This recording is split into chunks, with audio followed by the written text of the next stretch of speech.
Hi everyone, welcome, come on in. Phew, I'm sweaty. I started building myself a bench. Now, although it's overcast and definitely cooler, the humidity is high. The air is almost thick. So a couple of trips up and down with some cement bricks and you can go jump right back into the shower. I was actually hoping to finish the bench, but it is not to be. We'll do the cement work tomorrow and maybe sand some of the wood, depending on the weather. We had rain predicted for the past 2 days, but nothing.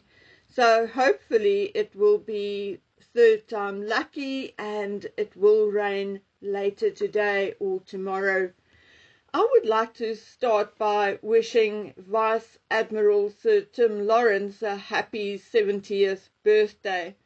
No matter who you ask, the answer always seemed to be the same, namely that Sir Tim is one of the nicest people around. Even his stepchildren, Peter and Zara, like him. And that says a lot, as stepchildren and step-parents are not always a happy combination. But in this case, there seemed to be a whole lot of love and respect. Sir Tim, although he admits that he does not have the same love of horses as his wife and stepdaughter, will still attend horsing events to support Zara. Him and Anne share a love for Scottish rugby, and they are often seen cheering the teams at matches. In December last year, they celebrated the city's second wedding anniversary. So once again, we wish Sir Tim well and all the best for the year ahead. Okay, I see Harry and Meghan finally chose a new Chief Communications Officer in place of Ashley Hansen, who left in October last year to launch her own firm, although she did help them out until now through her firm, but finally they have a new person. We shall see how long poor Meredith, whatever surname is, will last. Poor thing, she's starting on the 3rd of March, one day before Meghan's cooking show launches. Oh my word. This woman better keep an eye out for flying plates. Now, I don't know about you, but I'm not going to watch Meghan's Netflix show. I'm going to watch Donald Trump's address to Congress. The 25% tariffs on Mexico and Canada will take effect on March the 4th as well. An extra 10% on what they are already paying will be levied on China as well from the 4th. So the 4th will be a significant day for America and the rest of the world. So many people ask me, what do you care? And I'm rather tired of explaining that. Let's call it the butterfly effect. What happens in America sooner or later affects us all. The past couple of hours after watching the disastrous Oval Office discussion, filmed for the whole world to see, and reading the comments on the various news platforms, I again sat here going, I told you so. Yes, I did not say much or anything on my videos because Zelenskyy was such a hero to so many people, and so many people were feeling so sorry for Zelenskyy and his mates that I feared having videos reported and losing too many subscribers. But privately, I had a number of discussions and tedious arguments about the Ukraine and Zelenskyy. I also commented on many other videos giving an indication of my feelings. It was also the reason why I was rather upset by the fact that William and Catherine were so openly pro-Ukraine. I felt extremely uncomfortable. They, as royals, should be neutral, and all people affected by a war they did not vote for or ask for are victims, whether they are Russian or Ukrainian or anything else. But in the case of Ukraine and Russia, it had always been my opinion that Putin was provoked into this war. Now, you can hate me for it. It is my opinion and will likely remain my opinion, one I am entitled to, I guess. Zelenskyy is an aggressive little comedian who was suddenly given immense power and immense wealth. A minute little dictator suffering from short man syndrome, a rude, uncouth beggar who thinks his shit does not stink. Sorry, I apologize to your sensibilities, but like President Trump, I'm angry. Not just angry about an entire generation of young men who died, lost their lives in this useless bloody war, but I'm particularly angry about the women and children who died or who were displaced or even separated because of one man's ego. All I think anyone needs to do is to watch a video, which I watched, of a little girl's broken body being pulled from the rubble of a building, to actually feel the hurt and the pain of people not related to you. The fights between Russia and Ukraine have been ongoing on and off since the 1700s, and many treaties have been signed and broken. The fight for Crimea is not a new one either. The transfer of Crimea to Ukraine in 1954 was declared illegitimate by the Russian legislature in May 1992, which of course was disputed by the Ukrainian government. The then styled Republic of Crimea continued to fight for more independence from Ukraine and closer ties with Russia. In 1994, the city of Sevastopol voted to rejoin Russia, but for various reasons it did not happen. Okay, so it would be an absolute understatement to say that disputes existed prior to 2004. But regardless of the supposed accidental shooting down of a Russian airliner by the Ukrainian military, relations appeared to improve for a while. In January 2003, both parties signed a treaty recognizing land borders, but history kept repeating itself and numerous disputes arose, among which disputes over gas, Ukraine's growing relationship with the EU, and their bid to join NATO. Now remember, the eastern and southern regions of Ukraine was, and still is, home to the majority of what was called the Russian diaspora. Russian people who wanted, and basically always wanted, either closer relations to Russia or to be part of Russia. Ukraine's attempts to join the EU and NATO were seen as pro-Western, anti-Russian orientation, and thus a sign of hostility. In 2008, the United States supported Ukraine's bid to join NATO. Russia strongly opposed this. Putin then already expressed his concern for ethnic Russians resident in Ukraine. Putin also challenged the territorial integrity of Ukraine. There were also numerous accusations lobbied against Ukraine of exploiting the cheap Russian gas and being aggressive and greedy.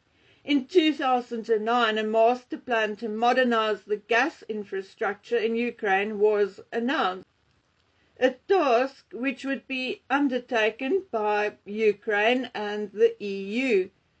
Putin and the Russian energy minister objected because Russia was supplying the gas, and to discuss any changes to the infrastructure without discussing it with the basic supplier was indeed ludicrous.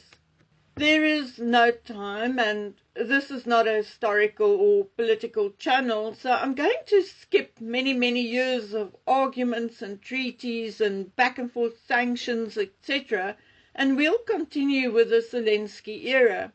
Now let's just say that Zelenskyy picked up where his predecessors left off, and began his bid in joining the EU and NATO in earnest. Putin vowed to protect any and all Russians in Ukraine.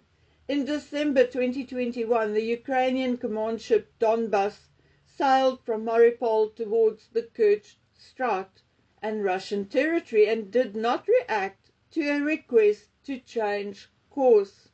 The Russians labeled this provocation. NATO and Ukrainian soldiers performed exercises in various strategic areas, among which the relatively newly formed Donetsk People Republic and Luhansk People Republic, two breakaway pro-Russian states, and obviously also in or near the Donbas and Crimean region. Russian soldiers started to move closer to the border, and threats and promises were made telephonically. Biden threatened heavy sanctions against Russia, also to cut them off from international banking services, and he promised to support Zelenskyy. Boris Johnson promised support for Ukraine. German Chancellor Olaf Scholz also warned of consequences for the Nord Stream 2 pipeline. Now, okay, I'm going to leave it here. Particularly the United States had no place to interfere. As Zelenskyy recently said himself, there is a vast ocean between America and Europe. Not your border, not your fight. Not your toilet, not your shit, remember?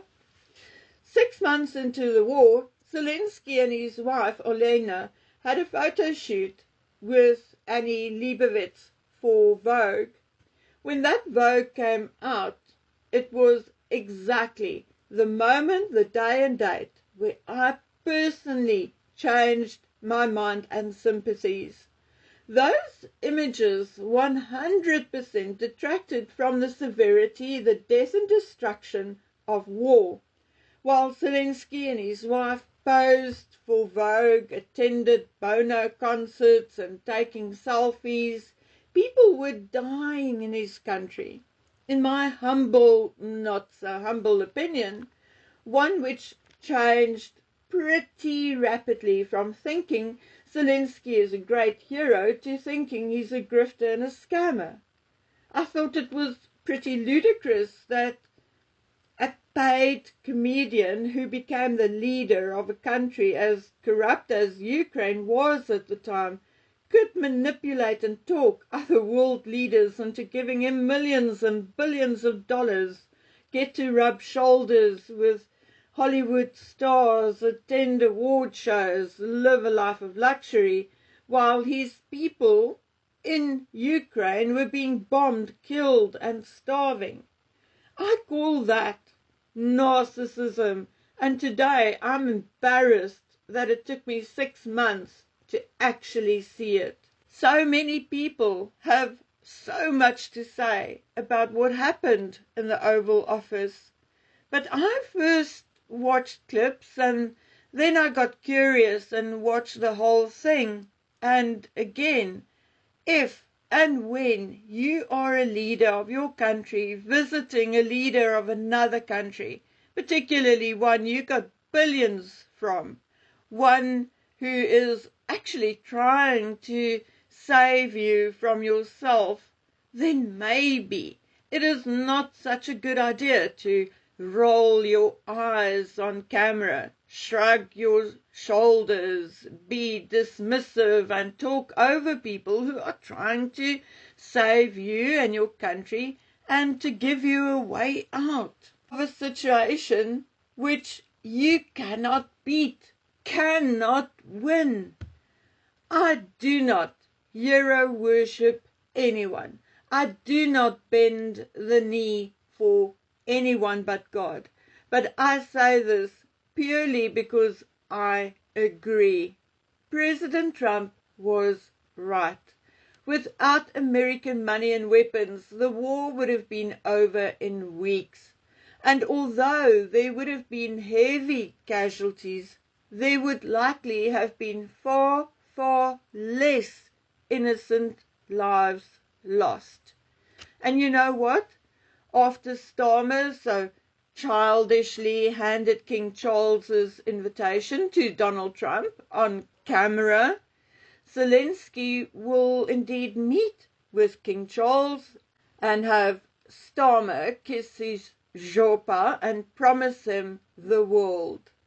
I think the United Kingdom is now poking the bear, and maybe they should reconsider. Yes, my friends, I can read. I read that King Charles is meeting Zelenskyy at the request of the government. But you know what? Contrary to popular belief, King Charles can indeed say no had he wanted to. Okay guys, so I'm sure that after this video I would have lost a few subscribers, but you know, you and me are far more than just Meghan and Harry. I was saying to my daughter this morning that I actually cannot believe that we, myself included and very much so, allowed a common little girl, nothing special in any way, except to be extremely nasty, narcissistic and annoying, to take up our time and attention as much as she did. I said this before, both her and Harry are too stupid and mentally broken to have been plants and spies. But I do believe that they were and are being used as a distraction, as sort of placeholders, and it worked. I mean, as a distraction, embarrassingly, I have to admit that it worked. I have no more to say except that this video was prepared on Saturday, the 1st of March, and I'm posting it on Sunday, the 2nd of March. Somehow, for some reason, I think it is important that I date this video. I will be back in a jiffy with my usual fare, but I will likely be giving you more and more other material as time progresses. So, my dear friends, until we meet again, please take good care of yourselves. Bye.